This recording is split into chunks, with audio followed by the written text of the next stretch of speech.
அனைவருக்கும் வணக்கம். இன்னைக்கு 2 விஷயத்தை பற்றி நம்ம பேச போகிறோம். முதல்ல பார்த்தீங்கன்னா 3வது தடவையும் சிபிஐ முன்னாடி விஜய் அவர்கள் ஏன் ஆஜராகிறாரு?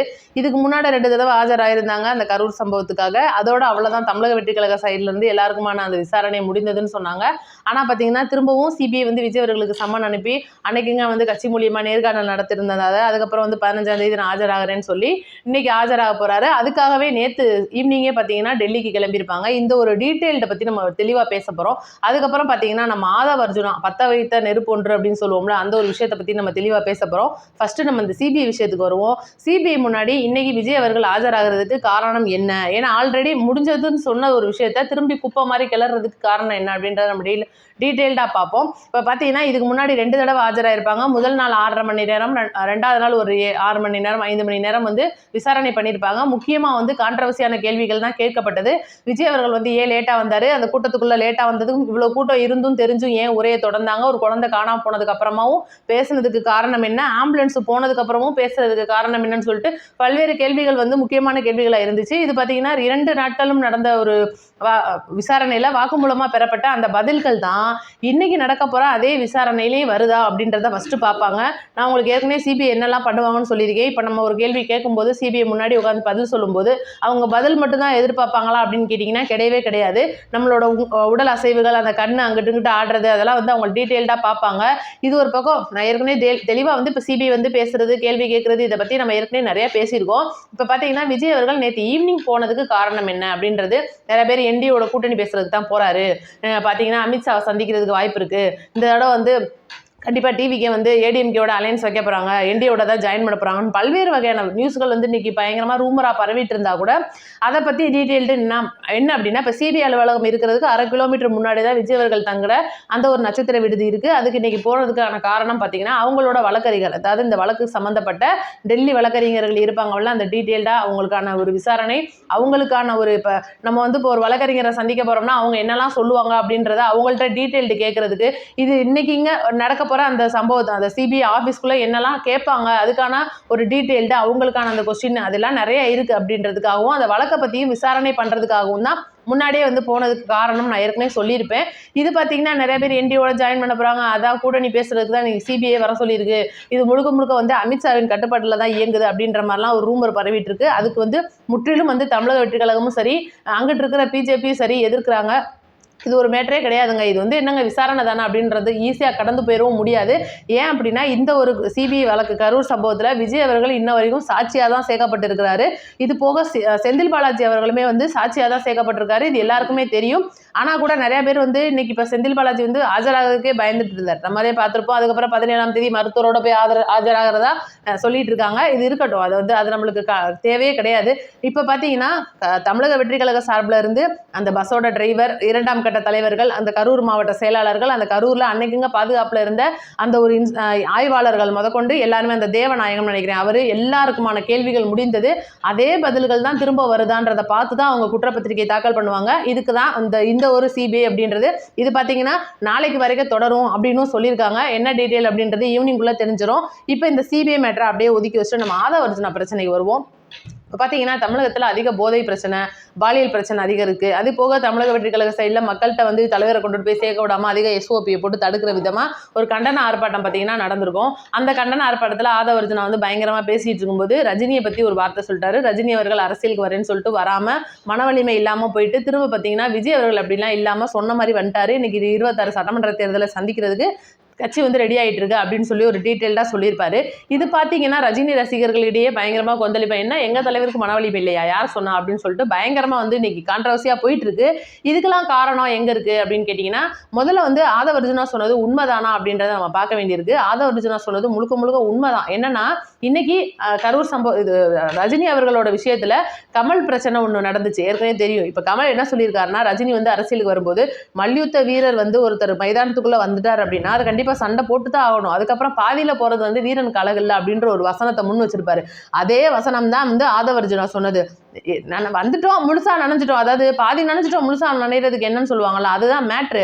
ஆனா பாத்தீங்கன்னா இந்த திமுக அப்படின்ற ஒரு தீய சக்தி எப்படிலாம் இதை மக்கள் முன்னாடி திரிச்சு விட்டு இன்னைக்கு ரஜினி ரசிகர்களுடைய ஓட்டும் சரி, ரஜினி ரசிகர்களுடைய அந்த ஒரு ஆதரவும் சரி இன்னைக்கு டிவிகே சைடில் கிடைக்கக்கூடாது, நீங்க எங்கிட்டு வேணாலும் போய்க்கோங்க, டிவிகேக்கு வராதிங்க. இன்னைக்கு விஜய் அவர்களுக்கும் ரஜினி ரசிகர்களுக்கும் இடையே ஒரு பெரிய பரபரப்பை ஏற்படுத்துறதுக்காக இந்த மாதிரி வேலைகள்லாம் பண்றாங்க. நேரத்தெல்லாம் பாத்தீங்கன்னா மதுரையில நிறைய ரஜினி ரசிகர்கள் நிறைய போஸ்டர் வந்து முக்கியமான இடங்களெல்லாம் ஒட்டி அது பயங்கரமா எதிர்ப்பை காட்டுற மாதிரியான ஒரு எதிர்ப்பு அலையை உருவாக்குற மாதிரியான ஒரு கண்ணோட்டத்தை வந்து இன்னைக்கு மதுரை முழுக்க ஏற்படுத்திட்டு இருக்காங்க. இதனால யாருக்கு பாதிப்புன்னு கேட்டீங்கன்னா ஒருத்தருக்குமே பாதிப்பு இல்லை, இது வேஸ்ட் அப்படின்னே சொல்லலாம். ஏன் அப்படின்னா இன்னைக்கு திமுக அப்படின்ற தீய சக்தி ரஜினிகாந்தை வச்சு இன்னைக்கு பயங்கரமா அரசியல் பண்ணணும் அப்படின்னு நினைக்கிறாங்க. இதே ரஜினிகாந்தை வந்து ஒரு காலத்துல அவங்க பயங்கரமா எதிர்த்ததுக்கான பயங்கர ஆதாரங்கள்லாம் இருக்கு. ஏன் அப்படின்னா இன்னைக்கு ரஜினி அவர்கள் அரசியலுக்கு ஆன்மீக அரசியலா தான் வரப்போறோம், இங்க சிஸ்டம் சரியில்லை, நம்ம மாத்த போறோம்னு சொன்னது ஒரு பக்கம். இன்னொரு பக்கம் பாத்தீங்கன்னா இன்னைக்கு அமித்ஷா அவர்களையும் மோடி அவர்களையும் புகழ்ந்து பேசினாரு. இதெல்லாம் பாத்தீங்கன்னா திமுகவுக்கு ரொம்ப எரிஞ்சிருச்சு. அந்த டைம்லயே பயங்கரமா அவரை எதிர்த்தது விசிகா கட்சியில இருந்து ஆளூர் நவாஸ் மற்றும் வன்னியரசு இவங்களெல்லாம் வந்து பயங்கரமா எதிர்த்து ரஜினி அவர்களை அரசியலை விட்டு ஓட விடுறதுக்கு இவங்கெல்லாம் முக்கிய காரணமா இருந்தாங்க அப்படின்றது உண்மை. ஆனா இந்த நக்கீரன் கோபாலு எல்லாருக்குமே தெரியும், நடுப்பக்க நக்கி அப்படின்றவர் இன்னைக்கு வந்து ஒரு பக்கமா ஜெராக்ஸ் எடுத்து வந்து உட்காந்து பேசிட்டு இருக்காப்ல. ஆதவர்ஜுனா வந்து இந்த மாதிரி பேசுனது எப்படி பேசலாம், அதை வளர்ந்து கட்டவன் அப்படி இப்படின்னு சொல்லிட்டு அது இதுன்னு சொல்லிட்டு ஒருமையில பயங்கரமா பேசி நீ சீக்கிரம் அடிபட போற, ஆனா எதில் அடிபட போற அப்படின்றதெல்லாம் தெரியாத அளவுக்கு உன்னை நாங்க பண்ணுவோன்ற அளவுக்கு உட்காந்து மிரட்டிக்கிட்டு இருக்கிற அளவுக்கு இன்னைக்கு அவர் வந்து அவரோட சேனல்ல மூத்திர பத்திரிகையாளர் அப்படின்ற பேர்ல உட்காந்து பேசிட்டு இருக்காப்ல. இது வந்து இன்னைக்கு ரஜினி இன்னைக்கு கரூர் சம்பவம் நடந்திருக்கு, இன்னைக்கு ரஜினி பிரச்சனை பேசிட்டு இருக்காங்க. இப்ப இந்த கரூர் சம்பவத்தெல்லாம் வந்து இன்னைக்கு உட்காந்து அவர் விளக்கணும் அப்படின்னு தேவையில்லை. நீங்க எப்படி செந்தில் பாலாஜி மேல பழிய சொல்லலாம், இதெல்லாம் வந்து உங்களுக்கு நியாயமாடா அப்படின்னு சொல்லி இன்னைக்கு கேட்கிறாப்புல. செருப்பு எங்க இருந்து வந்துச்சு நீ கேள்வி கேட்குறீங்க, இன்னைக்கு கேட்கிற கேள்வியாடாது அப்படின்னு சொல்லி கேட்குறாங்க. ஆனா பாத்தீங்கன்னா செருப்பு எங்க இருந்து வந்தது, யார் மூலியமா வந்தது எல்லாமே பாத்தீங்கன்னா இன்னைக்கு சிபிஐ கையில இருக்கு. ஏன் அப்படின்னா இன்னைக்கு விஜய் அவர்களோட வண்டியில இருந்த கேமராக்கள் மற்றும் அங்க சுத்திட்டு இருந்த ட்ரோன் கேமராக்கள்ல முதற்கொண்டு வெளியில காட்டாத ஆதாரங்கள் இன்னைக்கு சிபிஐ கையில நிறைய ஒப்படைச்சிருக்காங்க. இதுதான் வந்து இன்னைக்கு சிபிஐ விசாரணைக்கு 3வது முறையாக விஜய் அவர்கள் ஆஜராகிறதுக்கு காரணம். இன்னைக்கு வந்து ஆதவர்ஜுனா வந்து நீ ரஜினியை பத்தி பேசிட்டாரு, ரஜினி ரசிகர்களை வந்து வம்பு இழுத்துட்டாருன்னு பேசுற அறிவு கட்ட முட்டா ஜென்மங்க, சோத்துல உப்பு போட்டு தான் தின்றீங்களா, நீங்க மூக்கு கீழே மீச வச்சிருக்கிறது உண்மையா இருந்துச்சுன்னா இன்னைக்கு பாலியல் சம்பவம் எத்தனை நடந்துகிட்டு இருக்கு இந்த ஒரு வார காலம். நீங்க இதுக்கு முன்னாடி நடந்ததை விடுங்க, நீங்களாம் நம்ம ஈஸியா மறந்துட்டு போயிருவீங்க. 2 வயசு குழந்தையில இருந்து 70 வயசு பாட்டியம்மா வரைக்கும் நேற்று 17 வயசு பொண்ணை வந்து கொலை பண்ணி வெட்டி போட்டிருக்காங்க துண்டு துண்டா. நேற்று ஒரு 45 வயது மதிக்கத்தக்க ஒரு பொண்ணை வந்து பாலியல் சீண்டலுக்கு ஈடுபட்டு அவங்க இன்னைக்கு ஆஸ்பத்திரியில் இருக்காங்க. ஏகப்பட்ட சம்பவங்கள் இந்த ஒரு வாரத்துல சின்ன பிள்ளைங்கள்ல இருந்து பெரியவங்க வரைக்கும் நடந்திருக்குன்னா இதை உட்காந்து கடை போட்டு பேசுங்கடா. பேசுறதுக்கு துப்பு இருந்தா பேசுங்க. இன்னைக்கு வந்து ஆதவர்ஜுனா வந்து இன்னைக்கு இந்த மாதிரிலாம் பண்ணிட்டாரு, அது அந்த பிரச்சனை, கரூர் வந்து என்டிஏவோட ஜாயின் பண்ண போகுதுன்னு உட்காந்து எல்லா சேனலும் செம்பு தூக்கி பேசிட்டு இருக்கீங்களே, இதை பேசுறதுக்கு உங்களுக்கு ஏன் துப்பு வர மாட்டேங்குது? இன்னைக்கு திமுக வந்து ஒரு தப்பு பண்ணியிருக்காங்க. திமுக சைட்ல இருக்கிற ஆளுக மேலமா இன்னைக்கு பாலியல் குற்றச்சாட்டு வருது. இன்னைக்கு வந்து கவுன்சிலர் மேல 2 வயசு குழந்தை பிரச்சனை, இது விமான பணிப்பெண் பிரச்சனை, திமுகவோட ஒரு இளைஞரணி இருக்கிற ஒருத்தர் வந்து 2 வயசு குழந்தை பிரச்சனை வருதுன்னா இதை கடை போட்டு பேசுங்க. நாங்க எல்லாத்தையும் பேசுவோம், நாங்க வந்து செம்பு தூக்கி நாடகம் தான், இது வந்து என்னதான் நாங்க செம்பு தூக்கினாலும் கூட நாங்க சரியா பேசுவோம் அப்படின்னு நீங்க ஒரு தடவையாவது நிரூபிச்சு காட்டுங்க. இன்னைக்கு வந்து என்னடா இது நியூஸை திறந்தாலே பாலியல் குற்றச்சாட்டு வருது, கொலை பண்றது வருது, நகை அத்துட்டு போறது வருது, எல்லாத்துக்கும் எங்க இருக்கு புள்ளின்னு பார்த்தா திமுக அப்படின்ற ஒரு புள்ளி வருது. இது ஒரு பக்கம் இருந்துச்சுன்னா என்ன, இந்த நியூஸ் எதுவுமே நீங்க பார்க்க கூடாது. இன்னைக்கு வந்து இந்த நியூஸை பார்த்து உங்களுக்கு போர் அடிச்சு போச்சுன்னா நீங்க அப்படியே சன் நியூஸ்க்கு போயிடலாம். ஏன்னா முழுக்க அங்க வந்து வெறும் செம்பு தூக்கி தான் போயிட்டு இருக்கும். இந்த கேவலமான நியூஸ் எதுவுமே உங்க கண்ணில் பார்க்க முடியாது அப்படின்ற அளவுக்கு இன்னைக்கு வந்து சன் நியூஸ் வளர்ந்து வந்துட்டு இருக்கு. எப்படி வந்து இன்னைக்கு செம்பு தூக்கி மீடியாக்கள்லாம் மாறலாம் அப்படின்றதுக்கு சன் நியூஸ் வந்து பெரிய எடுத்துக்காட்டா இருக்கு.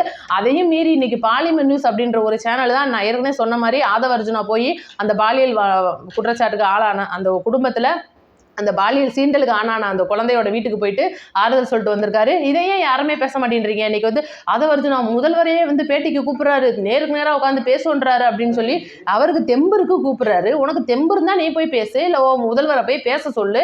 இன்னைக்கு வந்து விஜய் அவர்கள் வந்து என் தலைவர் எதுக்குடா அவனுக்கு பதில் சொல்லணும், நான் சொல்றேன்டா அவனுக்கு பதில்னு உட்காந்து இன்னைக்கு ஒரு ஆளா நின்று கேட்கிறாப்ல.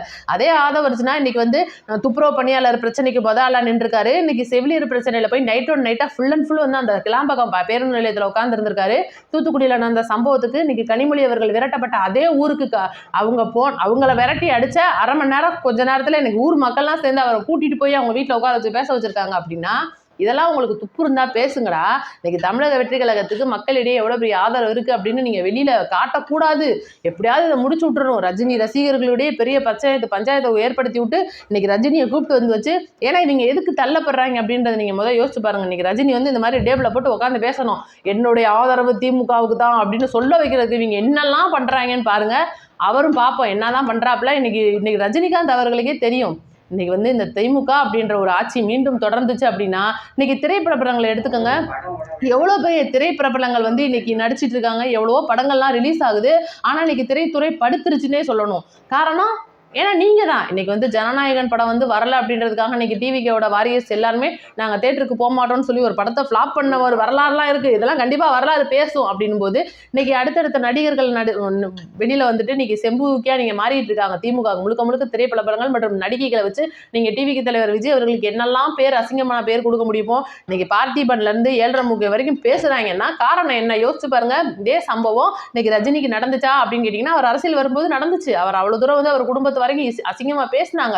இதே பிரச்சனை விஜயகாந்த் அவர்களுக்கு நடந்துச்சு. இதே பிரச்சனை அப்படியே முன்னாடி போனீங்கன்னா எம்ஜிஆர் அவர்களுக்கும் நடந்துச்சு. அப்ப இதுக்கெல்லாம் முக்கிய காரணம் யாரு? அப்ப கலைஞர் ஐயா, இப்ப வந்து நம்மளோட ஸ்டாலின் அவர்கள். இது பாத்தீங்கன்னா இப்ப விஜய் அவர்கள் வந்து கலைஞருக்கு பயங்கரமாக சிலைலாம் வைக்கணும்னு அப்போ சொன்னார். இப்போ பார்த்தீங்கன்னா சிலை வைக்கிறதுக்கு தடுக்கிறாரு அப்படிலாம் சொன்னாங்க. யாருமே சிலை வைக்கிறதுக்கு தடுக்க கிடையாது. அவங்கவுங்க அப்பாவுக்கும் அவங்கவுங்க வீட்டில் அவன் சொந்த உழைப்பில் இருக்கிற காசில் சிலை வச்சுட்டு போன்னு தான் சொல்கிறாங்க. மக்கள் பணத்தை எடுத்து நீ வந்து யாருக்கு வெண்கல செலவு வைப்ப அப்படின்னு சொல்லி தான் இன்றைக்கி விஜய் அவர்கள் கேட்குறாரு. அது போக பார்த்தீங்கன்னா இவங்க இந்த நடப்பு கணக்கி சொன்னேன் பார்த்தீங்களா, இது என்ன பேசுதுன்னா, ஒருமையில் இன்னைக்கு விஜய் அவர்களோட அவருடைய அப்பா அவர்களையும் நீ வந்து 5 மணி நேரம் வந்து ஜெயலலிதா வீட்டு வாசல் முன்னாடி நின்னவங்க தானே அப்படின்னு சொல்லி கேட்குறாரு. எதுக்குடா நின்னாரு? நான் கேட்குறேன், இன்னைக்கு தலைவா பட பிரச்சனைக்கு எதுக்கு அவர் போய் நிற்கணும்? அவர் யாரு? அந்த படத்துல நடிகர். அவருக்கு சம்பளம் வந்திருக்குமா? வந்திருக்கும். வாங்கிட்டு போயிருப்பாரு. ஆனா ஏன் போய் நின்னாரு? என்ன அவசியம்? இதுதான் காரணம். இன்னைக்கு தலைவா பட பிரச்சனைக்கு அந்த படத்தோட டைட்டில் அப்படின்றது தலைவா டைம் டு லீட். நான் ஏற்கனவே நிறைய இடங்களில் இதை பற்றி நம்ம அப்போவே பேசியிருக்கோம். இருந்தாலும் நான் சொல்கிறேன், டைம் டு லீட் அப்படின்ற வார்த்தைக்கு அர்த்தம் என்ன? என்னுடைய தலைமைக்கான டைம் வந்துடுச்சு, நான் தலைமை இருக்க போகிறேன்றது தான் அர்த்தம். அந்த டைமில் ஆட்சியில் இருந்தது நம்மளுடைய ஜெயலலிதா அவர்கள், புரட்சி தலைவி அம்மா அவர்கள் வந்து அந்த வார்த்தையை ரொம்ப எதிர்த்தாங்க. அது அவங்களுக்கு பிடிக்கல, அதை நீக்க சொன்னாங்க படக்குழு மூலியமாக. இருந்தாலும் கூட பலக்குழு வந்து சர்டிஃபிகேட்லாம் வாங்கிட்டோம், இந்த டைமில் நீக்கிறதுக்கான பிரச்சனைகள்லாம் கான்ட்ரவர்சியாக போயிட்டு இருக்கும்போது ஜெயலலிதா அம்மா அவர்கள் சந்திக்கிறதுக்காக விஜய் அவர்களை வர சொல்லி கிட்டத்தட்ட போயஸ் கார்டனில் 5 மணி நேரம் காக்க வச்சுருக்காங்க. இது வந்து பார்த்தீங்கன்னா இப்போ விஜய் அவர்களுக்கு போய் காத்து கிடக்கணுமா அப்படின்லாம் காரணம் இருக்கா அப்படின்னு கேட்டிங்கன்னா எனக்கு தெரிஞ்சு இல்லை. ஏன்னா இந்த படத்தோட டைரக்டர், படத்துக்கு பணம் போட்ட ப்ரொடியூசர் வந்து அங்கே பாதிக்கப்படுவாங்க. அந்த படத்தில் வேலை பார்த்த ஊழியர்கள், 2ஆம் கட்ட நடிகர்கள், ஏகப்பட்ட பிரச்சனையை சந்திக்க வேண்டிய சூழ்நிலை வரும். இது பார்த்தீங்கன்னா ஐயா சந்திரசேகர் அவர்களுக்கு ஜெயலலிதா அம்மாவுடைய அந்த பழக்க வழக்கங்கள் இருக்குன்றனால தான் இன்னைக்கு நடிகர் விஜய் அவர்கள் அந்த டைமில் கூட்டிகிட்டு போய் நடிகராக உட்காந்து ஒரு படத்துக்கான பிரச்சனையை பேசி முடிக்கிறதுக்காக போயிருக்காங்க அப்படின்னு ஏகப்பட்ட இடங்கள்ல நம்ம சொல்லியிருப்போம். இதே இவங்க எச்சத்தனமாக வந்து இன்னைக்கு அது அப்படியே எவ்வளோ பெரிய ப்ளஸ்ஸான விஷயம் இது வந்து. ஆனால் இது எப்படி மைனஸாக மாற்றிக்கிட்டு இன்னைக்கு எவ்வளோ பெரிய விஷயத்தை திருப்பி விடுறாங்க அப்படின்றது இங்கே பாருங்க. இது வந்து நமக்கு தெரிஞ்சு வெளியில் பேசுகிற ஒவ்வொரு விஷயங்கள். ஏன்னா அந்த டைம்லலாம் பார்த்தீங்கன்னா சமூக வலைதளங்கள் அவ்வளோ தூரம் வந்து ஆக்டிவாக இல்லை. இது யாருக்கெல்லாம் தெரியும் அப்படின்றது தெரில. ஒருவேளை என்னை மாதிரி தெரிஞ்சவங்க மறக்காம கமெண்ட்ல சொல்லுங்க. இன்னைக்கு நம்ம பேசுனது போக எக்ஸ்ட்ரா இருக்கிற நாம மறந்த விஷயங்கள் மறக்காம கமெண்ட்ல சொல்லுங்க. நம்ம சேனலை 4 பேருக்கு ஷேர் பண்ணி விடுங்க. நன்றி, வணக்கம். அடுத்த வீடியோவில் பார்ப்போம்.